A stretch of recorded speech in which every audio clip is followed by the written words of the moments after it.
KTP Sakti, solusi kita.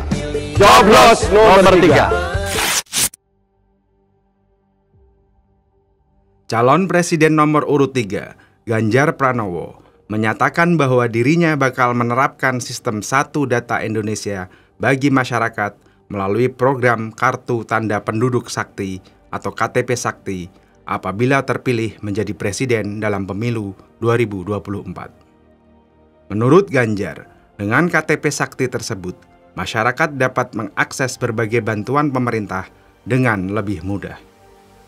Sehingga jaminan-jaminan yang selama ini ada dengan berbagai identitas satu persatu nanti bisa kita satukan dengan satu KTP dan kita sebut KTP Sakti, kata Ganjar usai silaturahmi dengan caleg dan partai politik pengusung di Perum Geraha Puspa, Karangpawitan, Karawang, Jawa Barat, Jumat 15 Desember 2023.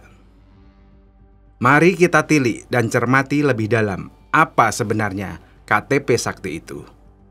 Program KTP Sakti ini memiliki basis ideologis pada pidato Bung Karno pada Juni 1945 tentang prinsip-prinsip kesejahteraan, yakni bahwa tidak boleh ada kemiskinan dalam Indonesia merdeka. Program bernas dan inovatif ini juga sesuai dengan perintah konstitusi kita, yakni pertama, Pasal 34, bahwa fakir miskin dan anak-anak terlantar dipelihara oleh negara.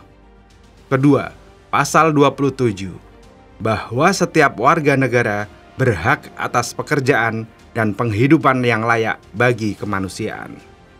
Ketiga, Pasal 28, tentang HAM, yakni bahwa ada jaminan negara bagi setiap warga negara untuk mengembangkan diri. Keempat, Pasal 33, yakni bahwa demokrasi ekonomi yang menempatkan sebesar-besarnya kemakmuran rakyat sebagai tujuan di dalam mengelola bumi, air, dan kekayaan yang dikandung di dalamnya. Atas dasar hal-hal tersebut di atas, Ganjar Pranowo dan Mahfud MD bergerak cepat di dalam mewujudkan Indonesia unggul, Indonesia yang lebih baik dengan cara mempercepat terwujudnya kemakmuran dan keadilan rakyat. Program cerdas dan inovatif KTP Sakti tersebut tentu tidak muncul dari ruang kosong atau ruang hampa, melainkan sebagai respons atas berbagai kondisi masyarakat Indonesia yang saat ini masih cukup memprihatinkan. Dari berbagai survei, kita tahu bahwa persoalan pokok rakyat pada umumnya berkaitan dengan tingginya biaya hidup, kenaikan harga-harga kebutuhan pokok, pengangguran, dan korupsi. Selain itu, juga ada masalah terkait bantuan sosial. Banyak yang salah sasaran akibat data penduduk yang tersebar dan terpencar-pencar di berbagai kementerian.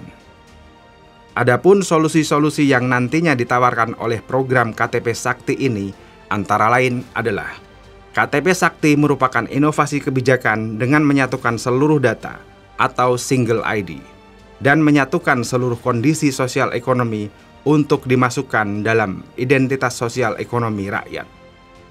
KTP Sakti sendiri berisi Kartu Indonesia Pintar, Kartu Indonesia Pintar Kuliah, Kartu Indonesia Sehat, Kartu Keluarga Sejahtera, Kartu Sembako Murah, Kartu Prakerja, Program Keluarga Harapan, Bantuan Langsung Tunai atau BLT, Kartu Tani yang juga mencakup pupuk dan bibit, Kartu Nelayan yang juga mencakup solar dan alat tangkap, Kartu UMKM, Kredit Usaha dan Dukungan. KTP Sakti sendiri tidak perlu mengganti KTP karena semua data telah diintegrasikan melalui kebijakan satu data dan digitalisasi serta interkoneksitas antar kementerian. KTP Sakti merupakan peningkatan fungsi dari KTP sebelumnya, sehingga KTP tidak diganti, hanya fungsinya yang ditingkatkan.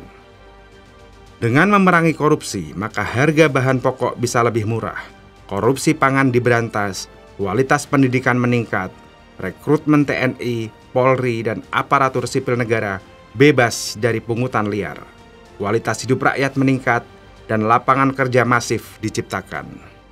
Semua itu disatukan dengan satu data dan digitalisasi. Melihat berbagai kecanggihan dan kemudahan yang nantinya akan terkandung dalam program KTP Sakti tersebut, dapat dikatakan bahwa fokus fungsi program ini adalah menuju satu data Indonesia yang tentunya akan jauh lebih simpel, juga merapikan pendataan bansos dan memastikan bansos tepat sasaran. Program KTP Sakti ini juga merupakan suatu bentuk keberlanjutan dan menuntaskan program Jokowi sebelumnya dengan memperbaiki kelemahan kartu-kartu yang ada sebelumnya, dan dengan demikian memperkuat ekonomi masyarakat. Program KTP Sakti ini sendiri jelas lebih canggih, lebih simpel, dan inovatif dibanding program kartu-kartu Prabowo Subianto yang sudah usang, tidak inovatif, dan hanya mengklaim melanjutkan program Jokowi.